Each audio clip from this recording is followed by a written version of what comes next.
প্রতিদিনের ন্যায় আজকেও আপনাদের মাঝখানে চলে আসলাম অনলাইন ক্যাসিনো মরণব্যাধি। এটা আমাদের যুব সমাজ এবং ব্যাপক হারে মরণব্যাধি আকারে ধারণ করেছে। যুব সমাজকে তিলে তিলে ধ্বংস করে দিচ্ছে এবং বাংলাদেশকে একদিকে ধ্বংসের দিকে টেনে নিয়ে যাচ্ছে। হাজার হাজার কোটি টাকা মিনিটের মধ্যে পাচার হয়ে যাচ্ছে। আজকে এক মুদি দোকানদার ভাইয়ের কষ্টের কথা আমি আপনাদের মাঝখানে শেয়ার করব।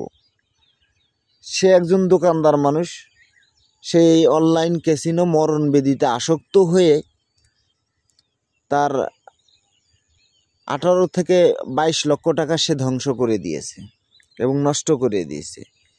তে আমাদের দেশের গভর্নমেন্ট এটার কোনো প্রতিকার করে না। আমরা দেশের জনগণ সচেতন না।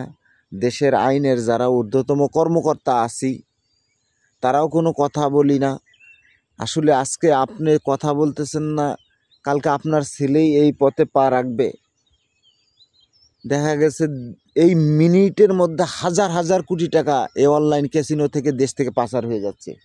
হয়তো বড় বড় সেলিব্রিটি যারা, আমি পুরোনো আবারও বলতেছি, বড় বড় সেলিব্রিটি যারা, আমরা যারা অ্যাড বিজ্ঞাপন করতেছি, হয়তোবা আমরা 2, 4, 5, 10 লাখ টাকা পাই। কিন্তু এই 10 লাখ টাকার বিনিময়ে আপনার দেশ থেকে যে হাজার হাজার কোটি টাকা চলে যাচ্ছে, এটার কিন্তু কোনো প্রতিকার নাই। আপনারা কিন্তু বুঝতেছেন না। অনেক টিভি চ্যানেল, অনেক ভালো ভালো ইউটিউবার পিচি পিচি পোলাপান দিয়ে দেখি তারা ফেসবুকে ঢুকলে অ্যাড দিচ্ছে, এই গেম খেলেন এত টাকা পাবেন, অত টাকা পাবেন। এই লোভ লালসায় মানুষ যায় একবারে সব কিছু ধ্বংস হয়ে যাচ্ছে। ভাই আসেন আমার সাথে একটু থাকেন। দেশের যারা ঊর্ধ্বতম কর্মকর্তা আছেন আপনাদের সকলের কাছেই আমি একটা কথা বলি, সেটা হলো আসেন এই দেশকে ভালোবাসি, দেশের মানুষকে ভালোবাসি।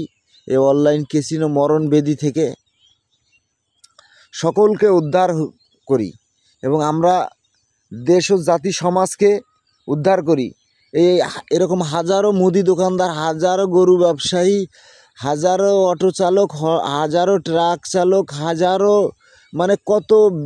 কত রকমের যে মানুষ আছে পৃথিবীতে, সকলেই এই অনলাইন ক্যাসিনোয় ধ্বংস।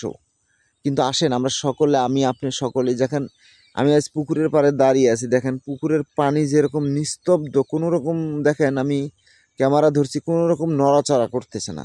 সেম আমরা পৃথিবীর মানুষ এই অনলাইন ক্যাসিনো নিয়ে আমি মাথা ব্যথা করতেছি, আমি কথা বলতেছি আপনাদের সাথে, আপনারা কেউ কোনো কথা বলতেছেন না। আজকে আমার ডাকে যদি আপনি সাড়া না দেন, আপনার ছেলে, আপনার মেয়ে, আপনারই সন্তান এগুলো একদিন নষ্ট হয়ে যাবে। আসেন সরকারের যারা ঊর্ধ্বতম কর্মকর্তা আছেন, আসেন এই অনলাইন ক্যাসিনো মরণব্যাধি থেকে আমরা এই বাংলাদেশ থেকে নিষিদ্ধ করার প্রতিবাদ তৈরি করি। এই গেম আমরা বাংলাদেশ থেকে নিষিদ্ধ করার প্রতিবাদ তৈরি করি। বাংলাদেশ থেকে নিষিদ্ধ করলে আমাদের ছেলে মেয়ে আর আমরা কেউ খেলতে পারবে না। আমাদের দেশের সম্পদ রক্ষা পাবে। আমরা দেশ ও জাতি একটা সুন্দর একটা বাংলাদেশ আমরা বাংলাদেশকে উপহার দিতে পারবো, যে বিশ্বের কাছে উপহার দিতে পারবো।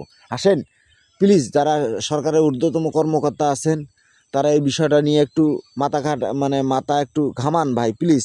আর সরকারকে সবিনয় অনুরোধ করতেছি, আপনি এই অনলাইন ক্যাসিনো মরণব্যাধি সকলকেই এটা বাংলাদেশ থেকে নিষিদ্ধ করে দেন। আমরা সকলে এই থেকে, অন্ধকার থেকে আমাদেরকে মুক্তি দেন, আমাদের ছেলে মেয়েকে মুক্তি দেন প্লিজ। দয়া করে সকলেই এ বিষয়ে আমরা প্রতিবাদ তৈরি করি।